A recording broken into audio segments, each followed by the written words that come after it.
윤석열 대통령이 내란 혐의로 기소되면서 시선은 이제 법원으로 쏠리고 있습니다.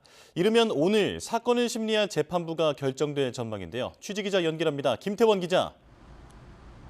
네, 검찰 특별수사본부입니다. 네, 윤 대통령 사건은 어디서 심리하게 될 것으로 보입니까? 네, 서울중앙지법은 오늘 내란 우두머리 혐의로 구속 기소된 윤석열 대통령 사건의 재판부를 배당할 전망입니다. 다음 달 몇 차례 공판 준비 기일을 거친 뒤 늦어도 3월부터는 본격적인 심리가 시작될 전망인데요. 현재로서는 서울중앙지법 형사 25부에 배당될 가능성이 높아 보입니다. 내란 혐의로 기소된 피고인들 가운데 군사법원에서 재판받는 현역 군인들을 제외하면 형사 25부가 사실상 내란 사건을 전담하고 있는 상황이기 때문입니다. 이렇게 되면 재판부가 김용현 전 국방부 장관이나 조지호 경찰청장 등 공범 사건과 병합해 심리할 가능성도 점쳐집니다.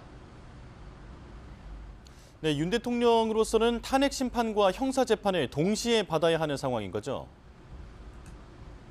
네, 최장 6달인 구속기간과 현직 대통령 재판이라는 중대성을 고려하면 재판부가 집중 심리를 진행할 가능성도 있습니다. 이명박, 박근혜 전 대통령의 경우도 주 3회에서 많게는 4회까지 공판을 진행했는데요. 윤 대통령이 이미 매주 화요일과 목요일 탄핵 심판을 소화하고 있는 점을 고려하면 헌재와 중앙지법을 오가면서 일주일에 최소 3번은 밀도 있는 재판을 받을 가능성이 큽니다. 이에 대해 윤 대통령 측은 방어권 행사를 위해서라도 불구속 상태에서 재판받을 필요가 크다며 법원에 보석 허가를 청구한다는 방침인데요.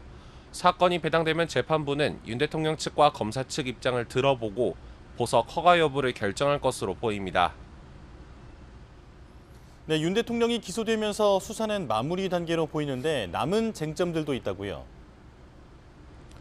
네, 윤 대통령 등 주요 피고인들에 대한 공소유지나 추가 수사가 필요한 의혹들이 있는 만큼 특수본 체제는 당분간 유지됩니다. 윗선에 대한 처분만 이뤄졌을 뿐 공범 사건과 각종 고발 사건도 처리해야 한다는 건데요.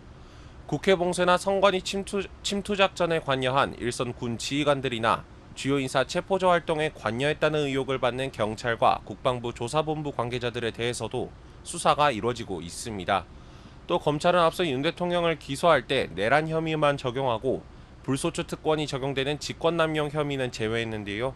만약 윤 대통령이 파면된다면 박근혜 전 대통령 사건과 마찬가지로 직권남용 혐의로 추가 기소해 구속기간을 연장할 가능성도 거론됩니다. 지금까지 검찰 특별수사본부에서 YTN 김태원입니다.